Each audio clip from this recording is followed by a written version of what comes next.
Oke, sambil menunggu, oke, Diko udah OTW, oke. Baru bangun nih Diko nih. Iya, Pak. Oke, Presti, Arsalan, sama Bila. Oke, jadi sebentar. Oke, sambil nunggu saya share screen.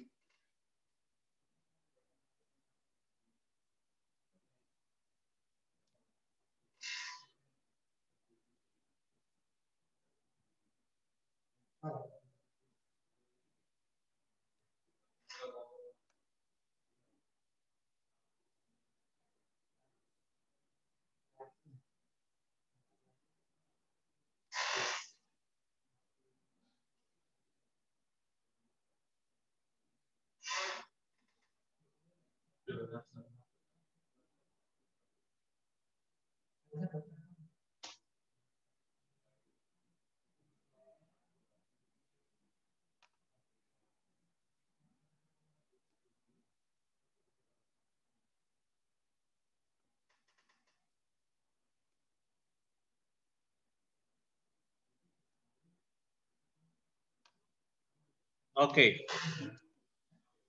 Oke, seharusnya teman-teman sudah bisa melihat layar ini sekarang. Jadi ini adalah tugas teman-teman kemarin ya. Ada 12 data yang bisa teman-teman interpretasikan sebagai 12 hari, atau 12 minggu, atau bisa 12 bulan. Kemudian dengan parameter-parameter sebagai berikut di sebelah kanan. Kemudian coba kita simulasikan atau analisiskan ketika kita mencoba alfanya 0,2 dan 0,4 dan betanya 0,1 dan 0,3. Kemudian yang ditanyakan adalah teman-teman diminta untuk membuat chart. Jadi dari simulasi teman-teman kemudian dibandingkan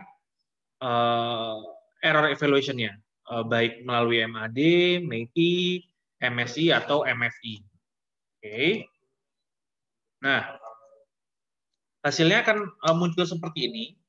Jadi ketika teman-teman sudah membuat chart, ya, teman-teman sudah membuat chart, maka akan muncul seperti ini. Di sini legend-nya adalah yang warna biru adalah real demand-nya. Jadi data 12 yang kita ketahui sebelumnya kita gambarkan. Oke. Saya aktif.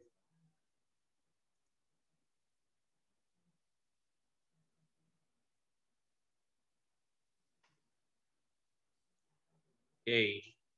Yang warna biru adalah real demand-nya. Oke. Modelnya seperti ini. Jadi kita plottingkan terlebih dahulu karena kita menangkap adanya tren di sini. Oke. Karena kita menangkap adanya tren di sini sehingga metode ini bisa kita pakai. Oke.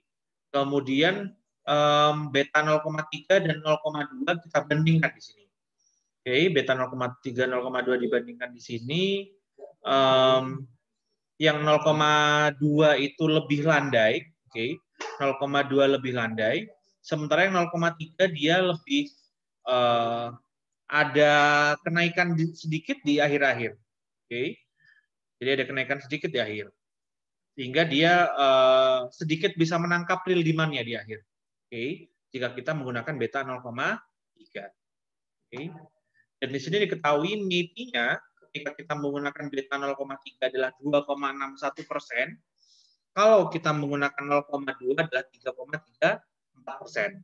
Artinya dengan menggunakan beta 0,3 kita bisa mendapatkan persentase error lebih kecil, ya, lebih kecil dibandingkan kita menggunakan beta 0,2. Oke. Nah, ini kalau misalnya kita bandingkan antara metode ES, kemudian Holt, sama yang 0,2, ini alfanya sama-sama 0,2, kemudian betanya 0,1 sama 0,3. Oke. Jadi kita dapatkan MAD, ya, jadi mean absolute deviation. Ya, ini kita absolutkan. Maka akan muncul MAD yang lebih kecil ketika kita menggunakan metode Holt, di mana kita setting parameter betanya adalah 0,3. Ya, recall sedikit kemarin kalau kita setting parameter alfa ataupun beta, kita menggunakan metode rule of thumb. Ya, Kita menggunakan metode log sum, artinya dari angka 1 sampai angka 5. Atau dengan kata lain, dari 0,1 sampai 0,5. Oke. Dan ini MSI yang mean square error, jadi dikuadratkan. Jadi angkanya akan lebih besar. Tujuannya apa? Tujuannya supaya agar lebih jelas, ya, obvious. Kalau kayak gini kan bedanya tipis ya, 12 sama 16, oh so-so lah metodenya gitu ya. Tapi begitu kita kuadratkan, terlihat bahwa memang lebih baik kita menggunakan 0,3, karena setelah dikuadratkan jadi teramplify, jadi lebih besar, diketahui ketika dikuadratkan. Sehingga menggunakan MSI akan lebih terlihat preferensinya, sebaiknya kita menggunakan yang mana. Oke. Nah, hari ini coba kita lihat bagaimana kalau kita mengakomodir. Kalau kemarin kan kita sudah belajar bagaimana kalau mengakomodir tren. Hari ini kita bagaimana kalau kita mengakomodir seasonality-nya. Ya. Nah, nanti di akhir kita mencoba mengakomodir sisi trennya dan juga sisi seasonality-nya. Oke. Nah, di sini pola permintaan seasonal. Jadi ada seasonal yang tanpa tren, ada seasonal dengan tren. Oke. Sekarang saya bahas dulu bagaimana kalau seasonalnya tanpa tren. Oke. Ini ada beberapa plottingan data gitu ya, supaya teman-teman bisa lebih clear melihat mana yang konstan, mana yang adanya tren, mana yang seasonal tanpa tren gitu ya. Di sini diketahui kalau kita menggunakan metode MA atau ES yang di awal sudah kita pelajari bersama, maka tipe datanya adalah tipe data yang nomor 1. Ya, tipe data nomor 1, grafiknya akan muncul seperti ini. Itu teman-teman boleh dan bisa menggunakan MA atau ES. Kemudian kalau tipe nomor 2 ini, ya, ketika teman-teman tahu bahwa polanya ada trennya, maka teman-teman udah nggak bisa pakai MA atau ES. Minimal teman-teman menggunakan double ES. Oke, di mana ada parameter beta, yang itu adalah parameter untuk menangkap adanya tren. Berikutnya intermittent. Oke, intermittent atau biasa kita sebut lampi, ya, lampi demand atau intermittent demand, itu adalah kondisi di mana demand-nya kadang ada, besoknya nggak ada, besoknya ada lagi, gitu ya. 2 hari berikutnya nggak ada, hari ketiga ada lagi, gitu. Itu biasanya kita sebut intermittent atau lampi. Nah, untuk nomor 3 dan nomor 4, ini yang akan kita pelajari di pola permintaan seasonal. Oke. Jadi yang di nomor 3 ini seasonalnya dia tanpa tren. Oke. Jadi ada fase di mana dia tinggi, ada fase di mana dia turun, kemudian ada fase lagi di mana dia naik lagi. Jadi ada siklusnya. Oke, ada siklusnya. Berikutnya seasonal trend demand. Jadi dia seasonalnya ada, naik turunnya ada, kemudian tendensi naiknya juga ada, gitu ya. Tendensi naiknya juga ada. Oke. Nah, sekarang misal kita punya nih data, ada Monday, Tuesday, Wednesday, Thursday, Friday. Oke, ada data per hari, juga ada data per minggunya, ya. Jadi cara bacanya ini ada hari Senin di minggu 1, hari Senin di minggu 2, hari Senin minggu 3, hari Senin minggu ke-4, gitu ya. Ada hari Selasa minggu ke-1, Selasa minggu ke-2, Selasa minggu ke-3, dan Selasa minggu ke-4. Di mana masing-masing minggu dan masing-masing hari memiliki data POS sendiri atau point of sales, gitu ya. Jadi kita asumsikan data-data ini adalah data-data penjualan barang-barang kita, gitu ya. Boleh baju, boleh makanan, gitu ya. Yang mana barang-barang kita tadi itu memiliki ciri seasonality atau siklus, ya. Oke.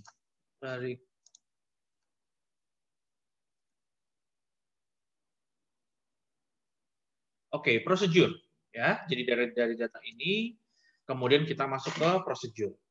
Compute the sample mean of all the data. Oke.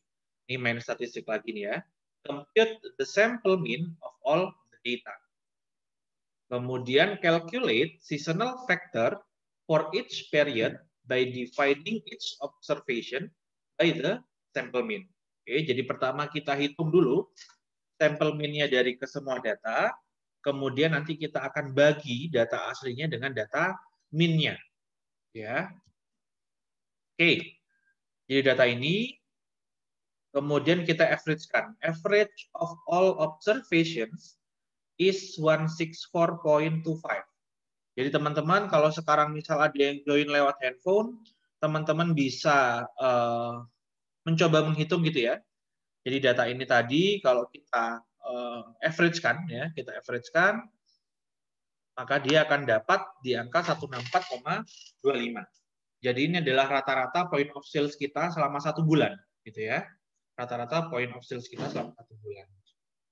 Kemudian kita melakukan divide each observation by the mean value. Artinya kita udah dapat angka 164,25, kemudian kita bagi nih. 162 kita bagi sama 164,25. Kita punya hari Selasa di minggu 1 kita punya 122, kita bagi sama 164,25. Oke. Sehingga angka-angka tadi akan menemukan rasio di sini ya, akan menemukan rasio yaitu 0,99, ada 0,74, ada 0,86, ada 1,05 gitu ya. Nah, kalau 1,05 berarti dia angkanya lebih tinggi daripada angka rata-ratanya. Ya. Kalau di bawah 1 maka dia lebih rendah daripada angka rata-ratanya. Oke, common sense ya. Berikutnya juga ini ada 1,37. Oke, di mana kalau kita lihat rasionya di sini gitu ya, yang paling tinggi penjualannya itu terjadi di hari Jumat ya. Di hari Jumat mulai dari minggu ke-1 sampai minggu ke-4. Oke. Di mana penjualan realnya atau point of sales-nya di atas rata-rata selama sebulan. Oke. Kita bisa lihat obvious di sini. Kemudian yang dilakukan berikutnya adalah average factor corresponding to the same period of the season. Oke. Jadi angka-angka ini kemudian di-average-kan lagi teman-teman, dikeluarkan ya, agar kita tujuannya ya, kalau kita misal tujuannya mencari average secara horizontal gitu ya, maka kita mencari rata-rata per harinya gitu ya.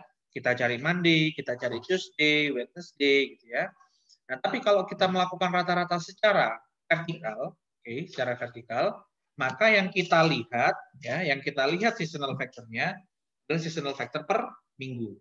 Jadi di sini kita punya option gitu ya. Kita mau melihat seasonal factor per harinya atau seasonal factor per minggunya. Jadi kita punya opsi di sini. Oke. Berikutnya, nah, bagaimana cara bacanya gitu ya? Cara bacanya gimana? Contoh, indeks seasonal rata-rata tiap musim per rata-rata keseluruhan. Jadi kita sudah lakukan tadi ya, angka-angka ini ya, angka-angka ini itu bisa kita sebut sebagai seasonal index. Oke. Cara bacanya contohnya, seasonal factor hari Jumat 1,40. Gimana 1,40? Oke, ini ya, contoh 1,43 gitu ya. 1,40 artinya permintaan hari Jumat itu 40% lebih besar di atas rata-rata penjualan selama sebulan. Itu cara bacanya gitu ya. Kemudian hari Rabu ada 0,84. Hari Rabu ini kali ya 0,86 ya. Artinya apa? Artinya permintaan ya, permintaan sorry. Oh, sorry. 0,84 ya. 0,84 ini adalah average di hari Rabu, oke. Seasonal factor hari Rabu 0,84 berarti permintaan bulan Juli, oke. Permintaan bulan Juli di hari Rabu ya. Itu 16% di bawah rata-rata penjualan selama sebulan. Ya, cara bacanya. Kemudian forecast for next week ya. Kemudian forecastingnya gimana? Forecastingnya adalah kita mengkalikan ya, kita multiply masing-masing faktor yang sudah kita dapatkan di sebelah kanan, oke. 0,9, 0,74, 0,84 ini, oke. Kita kalikan dengan angka rata-rata yang sudah kita dapatkan di awal. Oke. Hingga kalau kita forecast untuk next week di hari Senin, Selasa, Rabu, Kamis, dan Jumat, kita dapatkan angka 161, 121, 138, 171, sama 230. Oke. 161, 121, 138, 171, dan 230. Nah, itu tadi kalau kita membahas murni seasonal saja, ya, murni seasonal saja tanpa adanya akomodasi tren. Oke. Nah, yang berikutnya ini adalah kita membahas seasonal dengan tren. Oke. Nah, kalau tadi kita membahas yang bawah ini, sekarang kita membahas yang atas, ya, grafik nomor 4. Nah, apabila kita memiliki data yang mengandung pola tren dan seasonality, oke, kita akan menggunakan model ini. Prinsipnya, data didekomposisi menjadi 3 bagian. Oke. Jadi ada 3 bagian. Kalau tadi double ES itu kan kita pakai asumsinya ada 2 ya. Ada alfa, ada beta. Nah, kalau yang ini nanti kita pakai 3 parameter. Ada alfa, ada beta, ada gamma, gitu ya. Jadi dikomposisi menjadi 3 bagian. Pertama adalah data dasar, ya. Ada base-nya, kemudian ada komponen trennya, oke, ada akomodir betanya, gitu ya. Nah, nanti kemudian kita tambahkan sama index factor untuk musiman, oke, untuk seasonality-nya. Kemudian masing-masing di forecast tersendiri dengan ES kemudian digabung kembali. Oke. Nah, ini ya. Ini kalau lihat rumusnya agak rumit gitu ya. Lihat rumusnya agak rumit. Kemudian jadi ada 3 tadi dibahas di sini, didekomposisi menjadi 3. Adanya data dasar ya, atau kita sebut series ya. Data dasar yang kita sebut series. Kemudian data kedua ada data trend, data ketiga ada data seasonality. Oke. Nah, kemudian ini untuk cari forecast-nya. Jadi series-nya, S ya, series-nya, kemudian plus K dikalikan T. Ya. T-nya adalah trend-nya. Kemudian untuk seasonality-nya kita pakai indeks C. Oke. Dikalikan seasonal factor-nya. Okay, forecast is more important if producing before there is a definite demand. Oke, jadi sangat penting ya kalau seandainya perusahaan kita adalah perusahaan yang make to stock, oke, seperti apa daily goods gitu ya. Kita kan berusaha untuk menjaga availabilitas produk kita di pasar, sehingga forecast ini menjadi penting. Kemudian long production atau procurement lead time. Oke, jadi kalau kita misal punya long production lead time-nya, jadi misal sekali waktu untuk kita memproduksi 1000 produk membutuhkan waktu yang lumayan lama, gitu ya. Sehingga kita juga penting untuk bisa melakukan forecast. Contohnya, automotive companies are able to shorten lead time to a length tolerable for customer to wait. They move to assembly to order, gitu ya. Nah, kalau misalnya perusahaan mobil gitu harus diharuskan untuk bisa menyetok dalam produk akhir gitu ya, bisa menyetok dalam produk akhir, maka belum tentu produk itu bisa terjual. Sementara untuk menghasilkan satu produk juga membutuhkan waktu yang lumayan lama gitu ya. Nah, sehingga mengakalinya untuk beberapa automotive companies termasuk yang sudah operate di Indonesia juga, itu mereka menggeser gitu ya, menggeser decoupling point-nya. Kemarin kita sudah bahas decoupling point. Jadi yang semula kita setting di make to stock, di mana inventory akhirnya adalah finish product, kita geser ke belakang, gitu ya, kita geser ke belakang, di mana inventory produknya adalah modular product, gitu ya, yang mana ketika sudah ada customer datang untuk meminta produk, maka kita akan sampaikan waktu tunggunya sekian, gitu, agar kami bisa assembly mobilnya sesuai dengan spesifikasi customer. Atau mereka kadang-kadang juga bisa beli online. Kemudian mereka bisa pilih warna, bisa pilih tipe, racing atau enggak, gitu ya. Nah, itu adalah upaya supaya mereka bisa memotong waktu produksi secara total, gitu ya, procurement lead time-nya. Mulai dari awal produksi sampai produk itu dibeli oleh dan diterima oleh customer.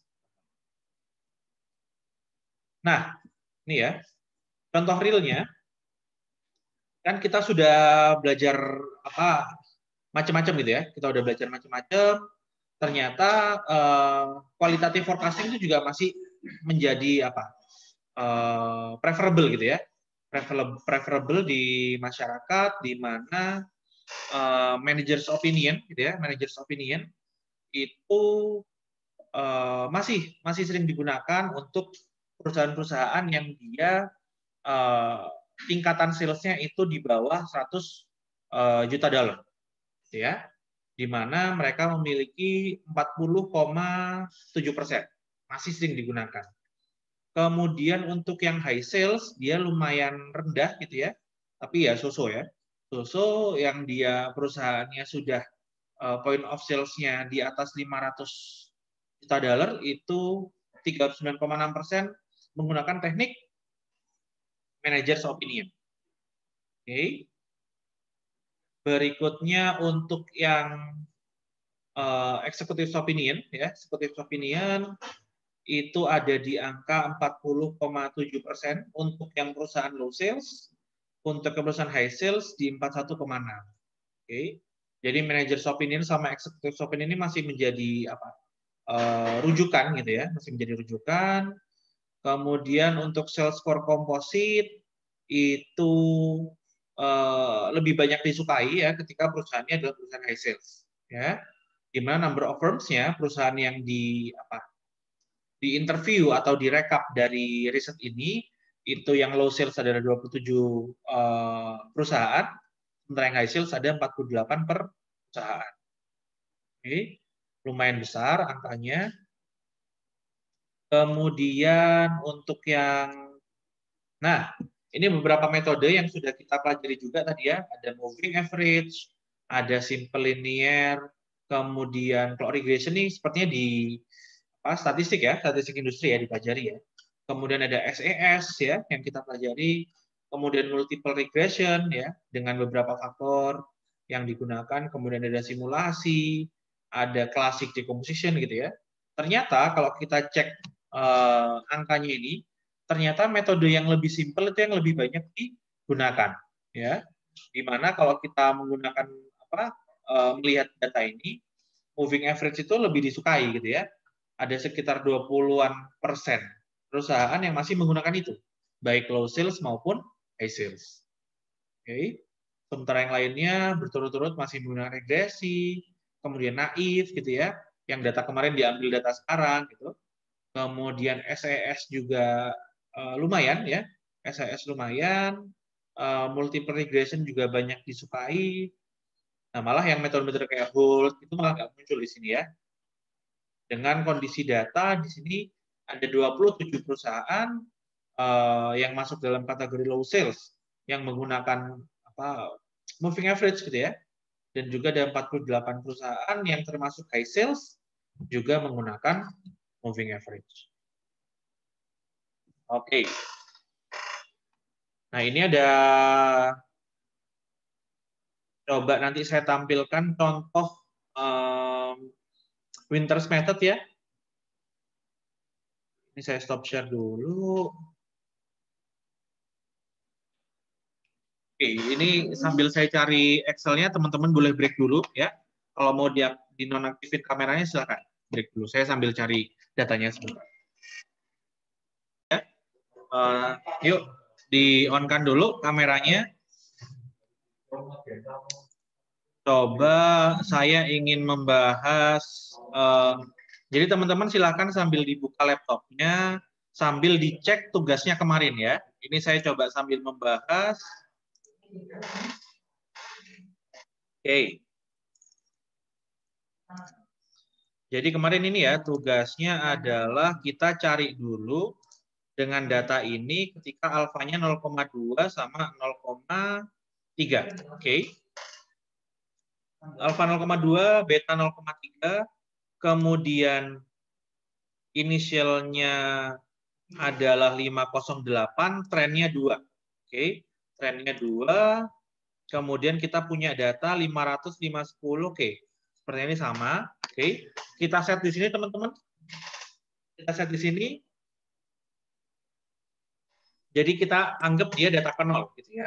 Data ke 0 di mana posisi awal 508, untuk seriesnya trennya adalah 2, ya.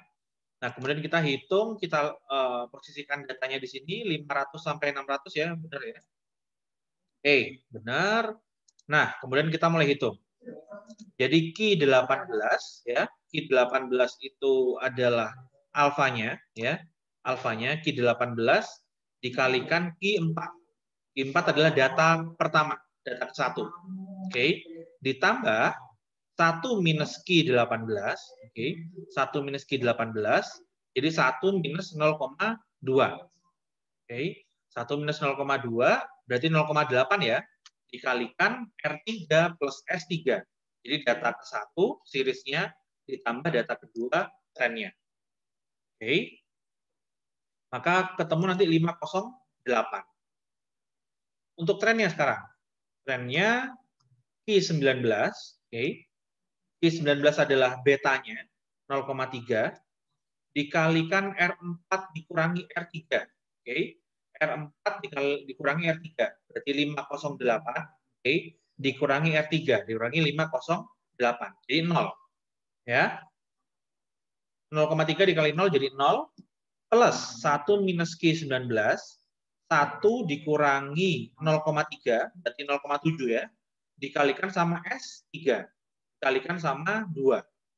Jadi dia dapat trennya adalah 1,4. Oke. Kemudian future-nya gimana? Forecast-nya gimana? Forecast-nya adalah penjumlahan dari data sebelumnya. Karena kan merecall kemarin bahwa kalau kita time series kan kita ada aspek naif gitu ya. Di mana data kemarin kita gunakan di data ke depan. Jadi 508 plus 2.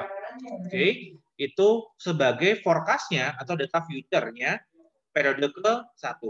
Nah, angka 508 sama 1,4 ini kan kita dapatkan di periode ke-1. Ini kita gunakan di periode ke-2.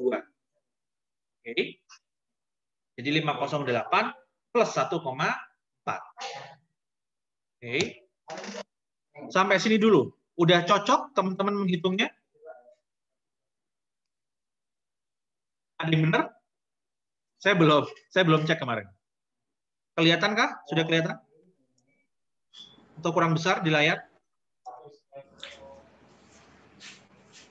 Mehmet, Sulaiman gimana kemarin? Udah oke hitungannya?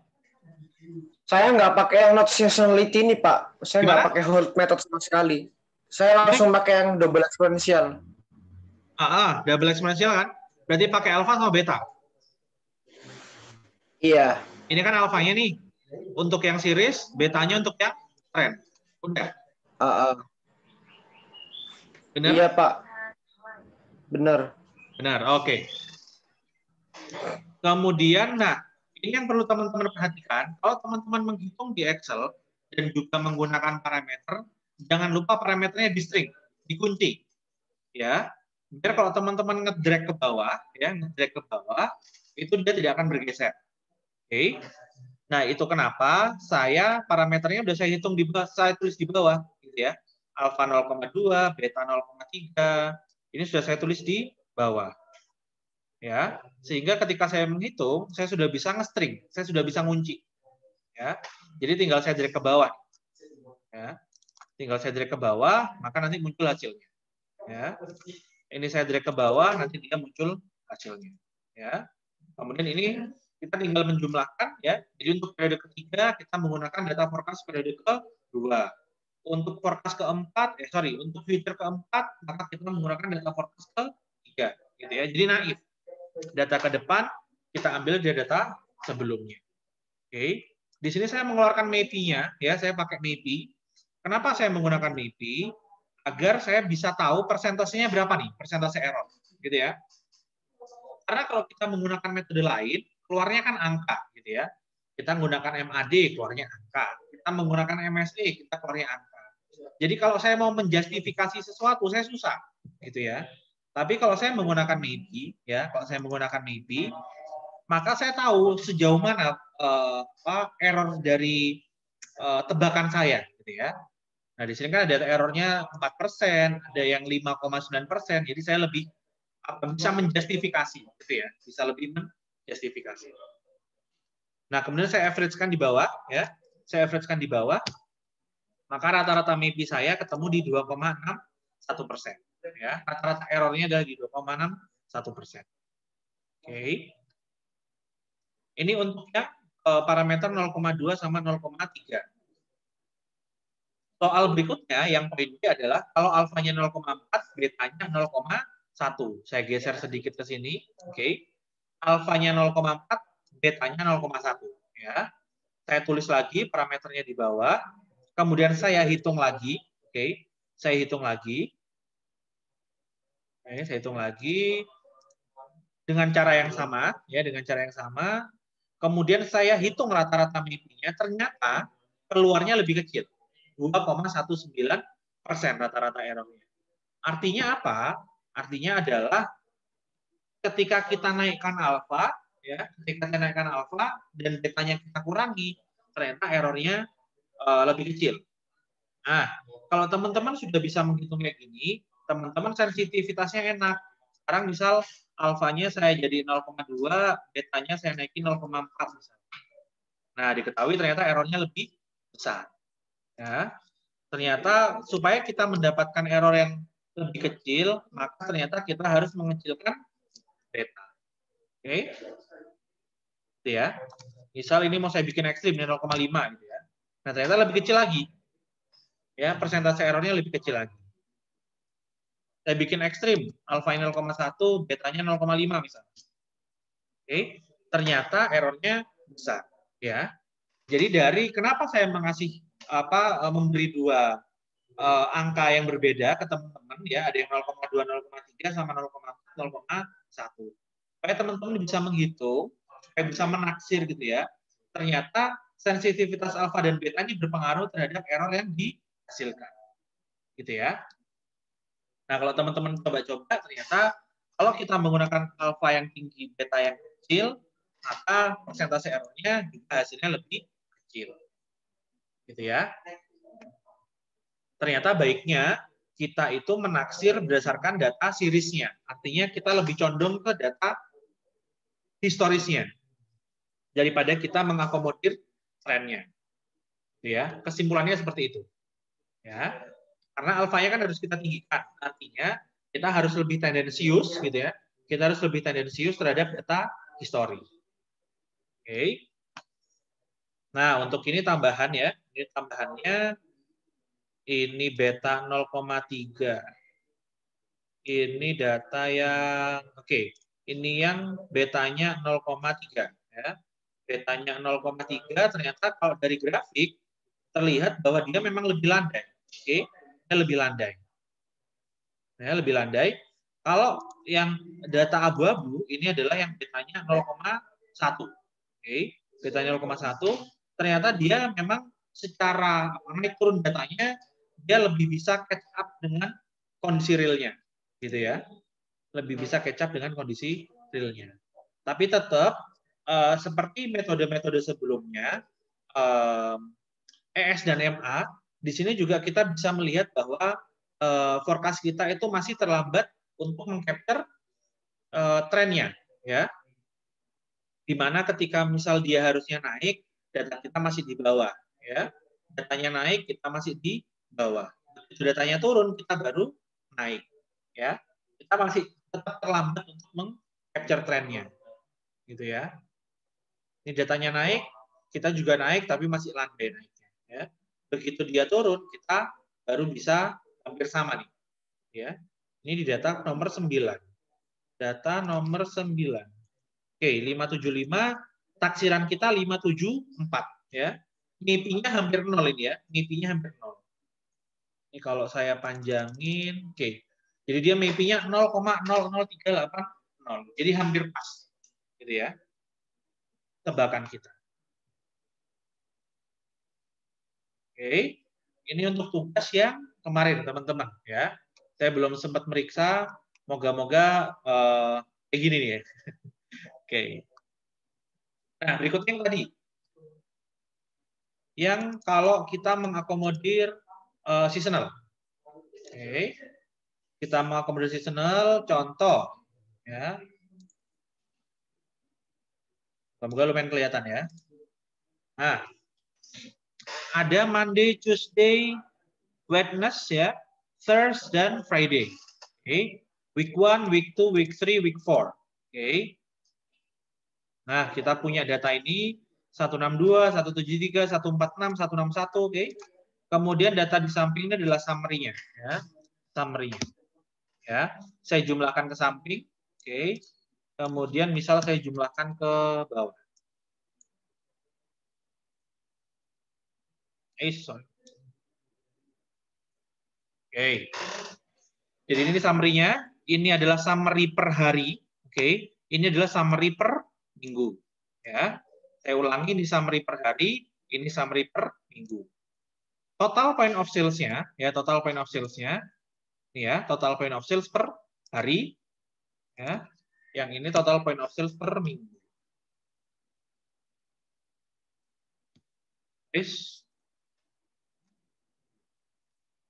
Oke. Ya, total cost-nya sama ya, total cost-nya. Cuma kita sortingnya berbeda, ya, sortingnya berbeda. Count-nya ini adalah jumlahnya, ya, jumlah ini count-nya ada 20 data, oke. Nah, kemudian seperti arahan tadi, prosedur pertama adalah kita mencari rata-rata dari keseluruhan point of sales. Maka kita average-kan, ya, kita average-kan J12 sama J13, gitu ya. Kita bagi total point of sales-nya sama jumlah datanya. Kalau rata-rata kan gitu ya. Jadi kalau kita cari rata-rata nilai per kelas, maka jumlah nilai per kelasnya saya jumlahkan, saya bagi sama jumlah orang di kelasnya. Gitu ya. Ini juga caranya sama, total point of sales-nya saya bagikan sama jumlah datanya. Saya punya 20 jumlah data, kemudian point of sales-nya totalnya adalah 3285. Nah, average-nya adalah 164,25. Sama ya, seperti yang di PowerPoint. Oke, ini tahap pertama. Ya. Tahap kedua adalah kita nyari seasonal factor. Oke, kita nyari seasonal factor. Maka caranya adalah ini didapatkan di J6. Ya. J6 itu adalah, nah ini ya, data point of sales hari Senin di minggu pertama. Oke, kita bagi sama data rata-rata selama 1 bulan. Ya, jadi kita bagi sama 164,25. Oke, maka dapat 0,99. Ya, ini saya ingatkan kembali kalau teman-teman menghitung, dibiasakan teman-teman melakukan penguncian, ya, di distrik. Datanya distrik yang menjadi data parameter, ya. Parameter utama yang kita gunakan di sini kan adalah angka average-nya. Maka harus kita kunci nih data average-nya, ya. Nah, ketika teman-teman sudah kunci, maka teman-teman bisa tarik ke bawah, ya. Kemudian teman-teman tarik ke samping, oke. Atau bisa langsung ekstrim gini. Ini, kemudian gini. Nah, kalau gitu. Kalau teman-teman lupa ngunci, pasti datanya nggak karuan. Misal saya hilangin stringnya ya. FNF. Oke, saya hilangin stringnya, maka datanya nggak karuan. Oke, jadi gini ya. Jadi hati-hati kalau nanti teman-teman pas ujian atau pas di tempat kerja gitu ya, kok ketemu di nol itu hati-hati dicek apakah parameternya udah dikunci atau belum. Oke. Nah, kemudian sama treatmentnya seperti saya treatment di sini. Kalau di sini kan saya samakan datanya ke kanan ya untuk mendapatkan data per hari selama sebulan. Ini juga sama, saya average-kan ya supaya saya tahu seasonal factor-nya per hari selama sebulan. Oke. Kalau yang bawah adalah seasonal factor per minggu, gitu ya. Seasonal factor per minggu selama sebulan. Oke. Nah, prediction-nya ya, prediction-nya di minggu kelima, ini kan kita sampai di minggu keempat ya. Di minggu kelima, maka prediction-nya ini N20, oke. N20 itu adalah ini ya, N20 dikalikan sama J14 dikalikan sama average-nya. Oke. Ya. Jadi 0,98 dikalikan 164,25. Ya, karena ini datanya kita menurun, teman-teman ya. Datanya kan menurun. Oke. Maka kita harus bikin juga datanya menurun. Jangan kalau di sini datanya menurun, teman-teman bikinnya gini. M, T, W, TH gitu ya. Nah, kalau teman-teman bikin datanya menurun gini, mendatar, maka kalau teman-teman tarik nggak akan ketemu angkanya. Nah, jadinya 0. Oke.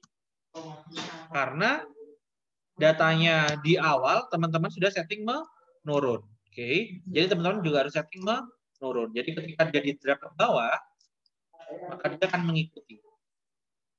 Oke. Hati-hati ya.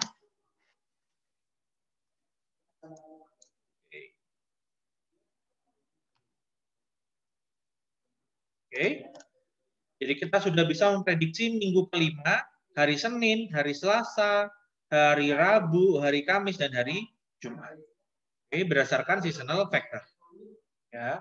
Sekali lagi, metode ini tidak mengakomodir adanya tren. Jadi hanya seasonalnya saja. Ya. Nah, sekarang gimana Pak kalau seasonal sama trennya kita akomodasi? Nah, ini ada contoh saya punya ya. Ada year ya, year month. Ada Januari 80, Februari 80, Maret 80 sampai Juli 80 ya. Ada period 1 sampai period ke-7. Oke, period 1 sampai period ke-7. Kemudian saya punya parameter di sini. Alfa, beta, gamma, alfanya 0,15, betanya 0,15, gamanya 0,05. Oke. Nah, kemudian ini data barrels-nya ya, data barrelnya. Jadi ini asumsi minyak gitu ya, permintaan minyak gitu ya. Di bulan Januari tahun 80, permintaan minyaknya adalah 14.673 barel ya. Kemudian bulan kedua ada 14.912 barel. Kemudian bulan ketiga ada 16.563 ya. Ini sampai bulan Desember. Oke. Nah, coba kita lihat grafiknya dulu. Apakah benar ini seasonal trend gitu ya? Insert kemudian grafik.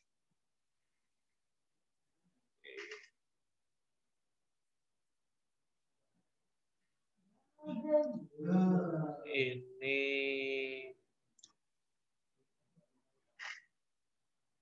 ya.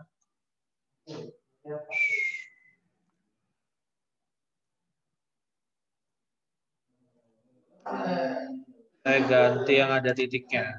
Oke. Ini ya. Saya zoom out dulu. Oke. Jadi ini ya, ini naik gitu ya. Ini naik. Oke. Ini jelas ada trennya. Add trend line. Oke. Ya. Jadi bisa kita lihat trennya ada penurunan ya. Trennya ada penurunan. Ya. Bukan tren naik tapi tren turun ini ya. Ada tren penurunan. Jadi kita bisa mengatakan ya bahwa di tahun 1980 gitu ya terjadi penurunan tren permintaan terhadap minyak ya. Kita bisa lihat tren lainnya. Kemudian kita lihat ya ini naik. Oke, ini naik turun. Kemudian jadi ada 2 bulan yang turun, ada 1 bulan di tengah yang naik ya. Contoh ini turun ya. Kemudian naik, turun lagi ya. Naik, turun lagi. Naik, turun lagi gitu ya. Terus berikutnya turun, naik, turun, naik. Jadi ada siklusnya ya. Yang siklus awal adalah naik, turun, naik, turun. Siklus yang berikutnya adalah turun, naik, naik. Nah, jadi sudah kita dapatkan trennya bahwa memang jelas ada tren penurunan. Kemudian juga bisa kita tangkap adanya siklus. Maka angka ini bisa kita hitung menggunakan metode seasonal trend. Oke. Kita sudah punya datanya ya. Kita sudah punya datanya. Kemudian YTB minus YTA. Ini adalah S16 dikurangi sama S3. Oke, S16 itu adalah ini adalah data tahun 81 ya. Jadi ada data tahun 80, ada tahun 81 ya. Jadi ini adalah selisih ya. YTB, YTA. Jadi data yang YTB itu kan tahun depannya gitu ya. YTB tahun depannya dikurangi tahun sebelumnya. YTB YTA ya. Kemudian kita dapat YTB YTA-nya, kemudian kita hitung ini adalah levelnya ya. Kita hitung levelnya, maka kita rata-rata ya, kita hitung levelnya rata-rata dari sini. Kemudian ini adalah trennya. Oke. Trennya caranya adalah summary ya, summary dari YTB min YTA per 12 dikuadratkan. Oke, per 12 dikuadratkan. Itu untuk mencari trennya. Ya, mencari trennya. Nah, ini ngitung seasonal factor-nya. Oke. Caranya adalah barrels-nya ini, oke, kita bagi sama U14 ya. Ini caranya mirip yang tadi ya. Jadi kita bagi angkanya masing-masing sama angka rata-rata ya, average factor-nya. Oke.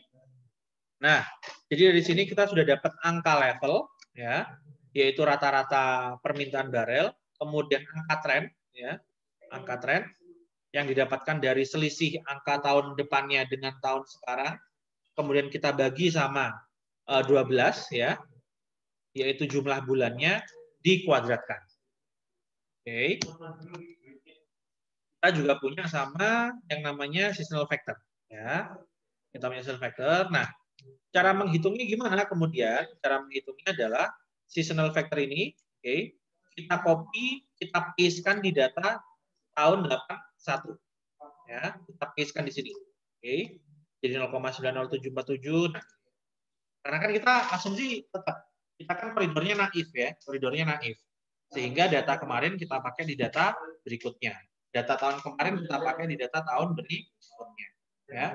Hal ini lazim teman-teman. Jadi ketika nanti misal teman-teman bekerja, kalau teman-teman planning untuk tahun depan, pasti yang digunakan adalah data existing sekarang. Ya. Hal ini lazim digunakan. Jadi kita punya SNTL ya, artinya adalah seasonal factor-nya dia, oke, tapi yang berdasarkan data tahun kemarin ya. Nanti kita akan cari seasonal factor untuk tahun 81. Oke.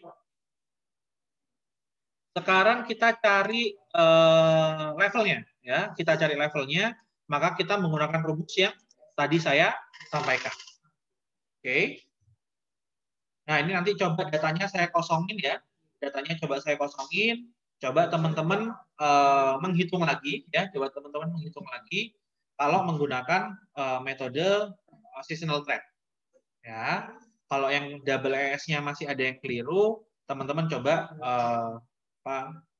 dikerjakan yang ini ya. Muaranya adalah teman-teman mencari ini nih. Forecast-nya, data FT-nya. Ya. Teman-teman cari data FT-nya. Ya, nanti data ini akan saya kirimkan ke e-learning ya. Nanti coba teman-teman kerjakan.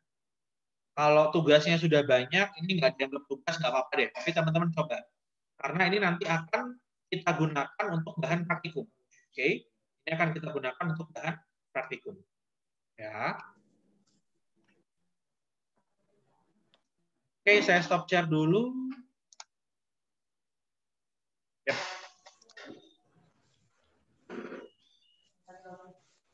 Wah, ribet Pak Adit yang itu. Kenapa? Ribet kenapa? Sulit sih. Maksudnya harus praktek Pak. Flow-nya ya, flow-nya. Iya, nggak langsung paham saya. Ya paham sih, cuma set gitu aja. Ya nanti dicoba dulu ya, dicoba di rumah.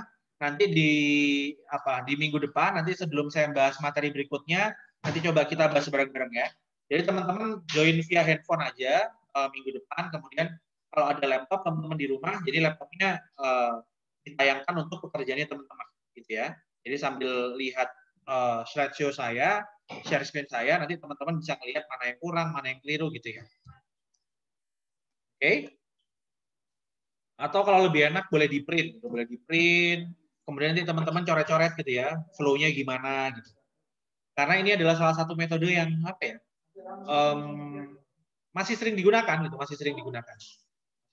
dan basic gitu. Jadi teman-teman at least di mata kuliah ini harus apa?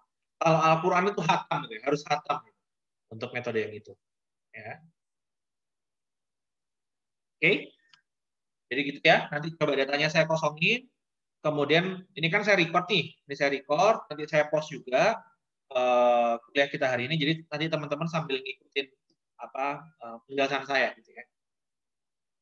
Oke. Sebelum diakhiri, ada yang mau ditanyakan dulu? Atau ada yang mau dicurhatkan? Pak, udah kebanyakan tugas atau gimana? Atau ada tugas TikTok? Aman ya? Oke. Berarti saya anggap aman nih kalau diem ya. Baik, teman-teman, kalau sudah tidak ada yang ditanyakan, nanti silakan dicoba metode tersebut. Nanti di minggu depan, sebelum masuk perkuliahan materi berikutnya, nanti coba kita sama-sama membahas itu. Gitu ya. Itu harus clear dulu, ya. Itu harus clear dulu. Kita sama-sama, teman-teman bisa, saya juga udah lega, teman-teman udah bisa. Nanti baru kita continue ke materi berikutnya. Ya, itu harus clear dulu untuk yang itu. Ya. Kalau gitu saya akhiri. Terima kasih teman-teman yang sudah bergabung. Sorry tadi sempat ada trouble sedikit, laptop saya nge-crash ya. Akhir kata, wassalamualaikum warahmatullahi wabarakatuh.